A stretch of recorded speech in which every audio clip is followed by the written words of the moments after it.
Bienvenue, suivez-moi alors que je suis avec le Roland Moto G67 et aujourd'hui, je vais vous montrer comment prendre une capture d'écran sur cet appareil.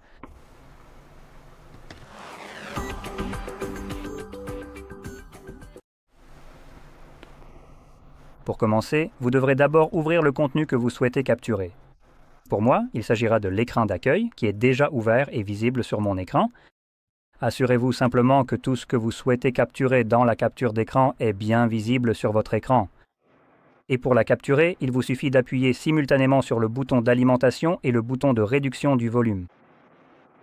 Un simple clic vous donne plusieurs options comme éditer, partager, supprimer. Et ceci, je crois, c'est Google Lens, Google Wallet. D'accord, bon, peu importe. Je ne sais pas pourquoi. Dans une capture d'écran, il y a Google Wallet, mais bon, voilà comment capturer votre écran lorsque vous faites une capture. Vous pouvez tous les retrouver dans votre application photo et il suffit de vous rendre dans l'onglet Collection. Faites défiler vers le bas et ici, vous trouverez maintenant les captures d'écran. Ici, vous trouverez toutes les captures d'écran que j'ai prises au fil du temps en utilisant cet appareil. Voici celle que je viens de faire à l'instant. Mais je tiens aussi à préciser que parfois, il se peut que vous trouviez des applications dans lesquelles vous ne pourrez pas faire de capture, il s'agira la plupart du temps d'applications bancaires. Et elles font cela pour protéger votre vie privée et votre sécurité. Si vous aviez un type de malware sur votre appareil qui utilise les fonctionnalités de capture d'écran ou d'enregistrement d'écran, pour essayer de voir quels sont vos codes PIN ou mots de passe bancaire, vous pouvez imaginer à quel point cela serait très préjudiciable à la sécurité de vos fonds sur votre compte bancaire. C'est pourquoi les banques bloquent cette fonctionnalité. Mais elles la bloquent tout en vous offrant des moyens alternatifs d'obtenir ce que vous souhaitez. En général, lorsque vous essayez de faire une capture d'écran de quelque chose lié à votre banque, il s'agit le plus souvent d'une confirmation de paiement. Ainsi, les banques vous proposent d'autres moyens d'y parvenir, comme simplement télécharger un PDF de cette confirmation.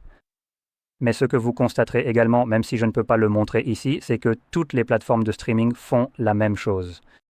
Cela concerne donc Spotify, Netflix, Hulu, HBO, Disney et ainsi de suite. Ils bloquent tous cette fonctionnalité juste pour vous embêter. Ce n'est pas fait pour protéger votre vie privée ou votre sécurité, c'est même tout le contraire. Cela fait exactement l'opposé, car je ne me suis jamais senti aussi peu protégé. Quand une énorme entreprise de merde intervient sur mon appareil, pour lequel vous payez le prix fort, et me dit « Ho ho ho ». Voilà mon pote, on ne veut pas que tu prennes des captures d'écran parce que, tu sais quoi, tu pourrais être un sale petit pirate. Donc, pour cette raison, je vais te montrer comment, contourner cette connerie et prendre des captures quand même, parce que c'est ton putain de droit.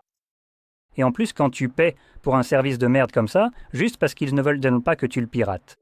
Les captures d'écran ne rentrent pas vraiment dans cette catégorie, en réalité. En fait, ce n'est même pas protégé par le Fair Use. Je dirais que tu peux prendre une capture d'écran de quelque chose qui est techniquement protégé par le droit d'auteur, comme une série, et la partager.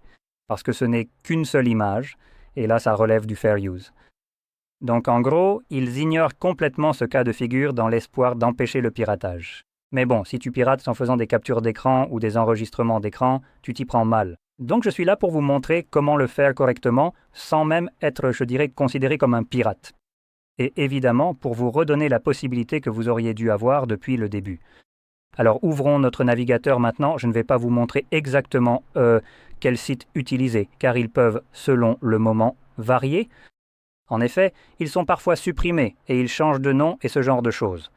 Donc ce que je vais vous montrer à la place, c'est comment trouver ces sites web. C'est la connaissance qui aura ici plus de valeur que le site spécifique en lui-même. Ce que je montrais auparavant, c'était ce site ici, pstream.mov, qui n'est plus opérationnel. Mais les informations derrière existent toujours. Donc, par exemple, je peux chercher quelque chose comme alternative à pstream.mov. Et regardez-moi ça, il me donne une réponse sur Reddit juste ici, qui est généralement celle qui vous intéressera. Celle-ci, pas vraiment, donc cliquons dessus, et ici vous trouverez tout un tas de liens différents. Je n'ai pas vérifié si ceux-ci fonctionnent réellement ou non, mais j'en reconnais certains.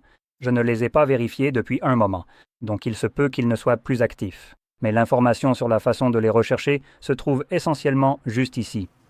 Maintenant, vous pouvez chercher d'autres termes, par exemple des alternatives gratuites à Netflix ou HBO ou tout autre service, n'est-ce pas? Et vous obtiendrez, principalement, vous allez chercher sur Reddit. Si vous ne le voyez pas, vous tapez Reddit et c'est bon. Et tout cela fonctionnera via un navigateur. Donc les navigateurs web ne bloquent ni les captures d'écran ni les enregistrements d'écran et tout le contenu qui sera visible là-dessus ne peut pas être modifié. Donc il fonctionne sur un navigateur, il ne nécessite pas de compte, pas de paiement ni rien d'autre, donc vous êtes prêt à l'utiliser. Et vous avez ici un choix assez large. Selon la façon dont vous effectuez votre recherche, vous pourriez même trouver un site web avec des dizaines d'options disponibles. Il y aura des liens et avoir des options est une bonne chose car tous les sites ne se valent pas. Certains sont vraiment mauvais en ce qui concerne les publicités. Donc, trouvez celui qui fonctionne le mieux pour vous. Et comme je l'ai mentionné, puisque c'est un navigateur, je peux simplement faire une capture d'écran ou enregistrer l'écran et tout fonctionne directement ici. Donc, cela étant dit, j'espère que vous avez trouvé cela très utile et si c'est le cas, n'oubliez pas de liker, de vous abonner et merci d'avoir regardé.